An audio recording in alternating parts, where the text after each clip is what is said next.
from times past today. We're going to talk about the Bilderberg Group. Yes, secretly controlling your world since 1954. They do have a website, though, just to lull us into a false sense of security. That's my favorite part about the Bilderberg Group, right? You know, they're the only conspiracy I know that has its own website put on by them. Right? Yeah. Unlike the Illuminati.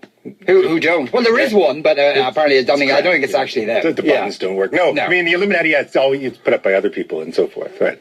Now, maybe that's because the Bilderberg Group are the Illuminati in some people's views, so, you know, they don't need two websites. It's shadows and mirrors intersecting each other. It's a lovely website, though. And it's part of the new openness of the Bilderberg Group. I feel like I don't have to tell anybody about the Bilderberg Group because you all know it controls our lives. But for those few people who perhaps don't have access to the internet, or could you explain what is the Bilderberg Group? The actual, ostensibly, at least. No, there's the official version of the Bilderberg Group, which in itself is an interesting thing. I mean, the Bilderberg Group is met for the first time beginning May 29th, so tomorrow, in 1954, and for the first of what I believe are 60 meetings. Now, there was no meeting in 1976, so I might have to go back and recount them. But I believe the upcoming meeting, which you'll be ideally placed to cover, and accordingly, if you don't, you'll be guilty of fomenting, the cover-up, but is going to be June 5th to 9th in Watford, in Hertfordshire. Watford. I know. Who controls the world from Watford? That's how it works. You just, you're hiding in plain sight. Yes. Okay. So, in any case, it was a meeting put together by a guy named Joseph Redinger, who was a Polish exile after World War II, and he enlisted the help of Prince Bernhard of the Netherlands because they felt that both creeping communism and anti-Americanism in several European countries was a threat to stability, and they thought that an Atlantic reaction, some sort of greater coordination between Western European countries and the United States, and North American countries in general, I should say, would be a good thing. So they thought the best way to put this together and to make this happen was through a talking shop, which lasts for 3 days. And so they did. The idea is that it was completely in camera. Chatham House rules, where you're not supposed to report on what anybody says, were to hold. And the agenda was supposed to be secret. The participants were supposed to be secret, just so people could speak their minds. Yes. Okay. Now and this is surely given sort of the conspiracy theorists' field day, and it first took place in Oosterbeek.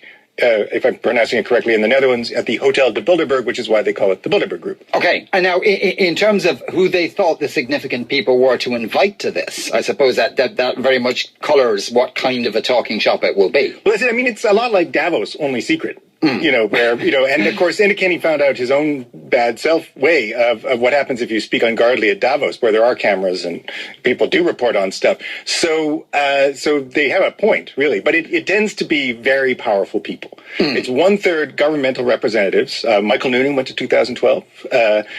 Just in case you want to know who's representing you at the Bilderberg Group.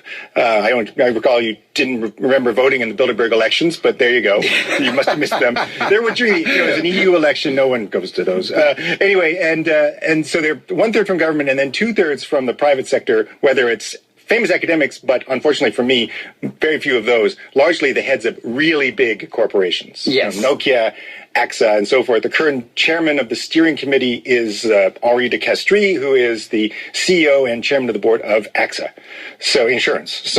So big time corporations. And so those are the kind of people they invite. I mean, the first time they had the prince, and he got in touch with some people, and then through the CIA got a delegation from Eisenhower's. Oh, that's going to help getting the CIA to say no suspicion no conspiracy there. So so he was the first chairman of the steering committee, and all of this stuff was very much covered up. He had to resign sometime later after a $1.1 million bribe he demanded from Lockheed Aircraft became public.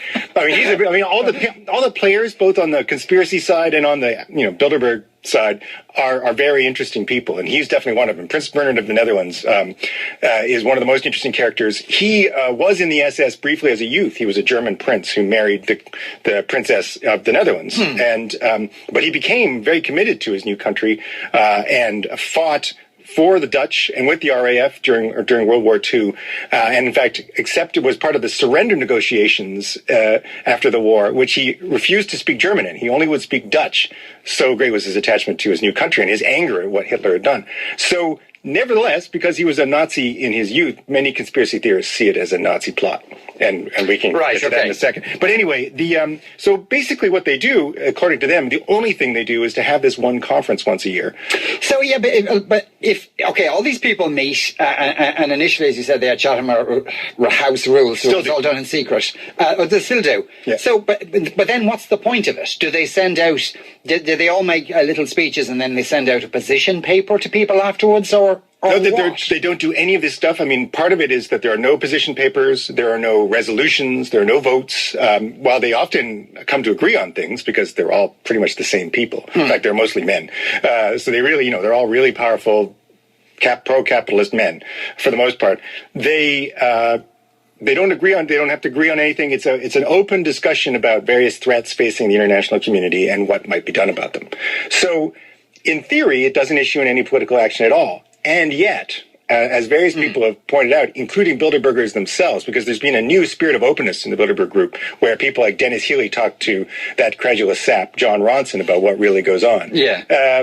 Where they said, but of course, being presidents, or, presidents don't usually go when they're president of the United States. They usually go before they become president. And that's because, as people say, the Bilderberg group makes it happen. But, they also pushed for the election of Herman van Rompuy, right, as president of the European Union. It is sinister. Yeah, but they are all in a place to make stuff happen once they leave. So if they've said, oh, really, that was a really good idea, the euro, which is one of the things blamed on the Bilderberg group from discussions in the early 1990s, they might go out and fight for the euro, later on. Another thing is their spirit is very much about making certain things happen. And Bilderbergers like Dennis Healy, who gave a long interview to John Ronson about what really goes on at the Bilderberg Group, have given the conspiracy theorists a lot. They said, look, we are frankly internationalist. We are frankly concerned with having greater peace in the world. We are for greater cooperation, and we're against things like terrorism. Now, everyone's against terrorism, but so that they do see themselves as playing an important role in presenting a certain kind of agenda, which is something which people who are suspicious of it, what's often called the New World Order, are very much suspicious of. So they're suspicious of internationalism and cooperation in one world anything. Though it's basically about business, though. In their minds, aren't the terms freedom and capitalism interchangeable or uniquely intertwined? Well, they've been blamed by the conspiracy theorists for promoting global communism and global capitalism, which shows you how good they are. You're right. I mean, it was like Davos, right? They're all people who are very much pro a certain kind of neoliberal imperialistic international order, as people on the left would say, right? So, yes, they're all for capitalism. The conspiracy theorists trace a lot of the origin of it to various powerful banking communities, the Rothschilds and the Rockefellers, and particularly David Rockefeller, who is 97 years old and has funded a lot of the groups. Now, the Rockefellers, I remember, the Illuminati as well. Indeed, they're an intersect. Well, if you want to go deep down into that, yes, they're part of the 300 families of the black nobility, et cetera, and are members of the Illuminati, yes. But, overtly, David Rockefeller has funded not just the Bilderberg group, but also some other groups which come into play and are a cause for concern, like the Council on Foreign Relations in the U.S. and the Trilateral Commission, both funded by David Rockefeller, who is still with us at age 97, fomenting conspiracy. Yeah. So I suppose what's genuinely concerning about it, rather than they're meeting with aliens there, is that it's not entirely clear how much influence this group of largely unelected people wield. Indeed. Well, I mean, what might be concerning is incredibly powerful people getting together to hang out and play golf. They play golf on Saturday. We now know that. That's confirmed. And to getting together to discuss the problems of the world. And some of them are apparently quite persuasive. And in fact, if you're not very persuasive, you're not invited back. So, people getting together and deciding what's a good idea, and then going out and being in position to make it happen, and overtly thinking that they might make it happen. I mean, Willie Claes, who was a member of the Bilderberg Group and a European politician, did say that they were sort of authorized to make policy on this basis, right, which is really set the cat among the pigeons. But no, the concern is this unelected, extremely connected group, which is tied to powerful international institutions, and we could talk about some of those. We wouldn't get through the bottom through the list, but later on, meet together in secret to really influence each other's ways of thinking in ways which aren't available to public scrutiny and are part of an international sort of movement of unelected think tanks, which nevertheless have incredible connections to the powerful. I mean, maybe one source of concern, I'll read you out some of the people who went to the Greek meeting in 2009. So there's a meeting in Greece. They have it in different countries every year, where it's sponsored by one of the Bilderberg-friendly corporations, but not non-Bilderberg corporations. So, if it goes to Finland, Nokia would probably sponsor it and so forth. So at the Greek meeting, there was the Greek Prime Minister, Kostas Karamanlis, the Finnish Prime Minister, Matti Vanhanen, the Swedish Foreign Minister, Carl Bildt, Deputy Secretary of State James Steinberg of the U.S., Secretary of the Treasury Timothy Geithner, World Bank President Robert Zelik, President of the European Commission Jose Manuel Barroso, Queen Sofia of Spain, because she's in there as well, and Queen Beatrix of the Netherlands. You've got this combination of the royals, the plutocrats, international sort of austerity, and the European Union, including the Prime Minister of the country it's held in. So, I mean, it can, if you were Greek, look kind of sinister. Yeah. Plus, also interesting because even though the really extreme conspiracies will say these people are secretly controlling the world, they're not, because they're all Europeans and North Americans. Right. Well, I mean, they don't have any political Euro-Atlantic institutions they can function in. But my point is there's no Chinese there. There's no Chinese there. No, in fact, people have criticized them for not allowing anybody outside of Western Europe and North America in. And they've said in response, well, then we'd just be like the United Nations, and you know how useless that is. But they strongly deny that they control the world. And one defense was, if we were governing the world, we should be ashamed of ourselves. Yes. Are making absolute aims of it. When you said people aren't invited back, if they're not very persuasive, who does the inviting? Is there like an inner circle who decides who's there? Well, no, there's a steering committee. And now those names, so there are people who are elected to various terms. Again, the Irish member of the steering committee is Peter Sutherland. So, Google all this stuff if you will. But, and so they look for Bilderberg type people. Now, these people aren't, I like to think I've got something to say, but they don't invite me.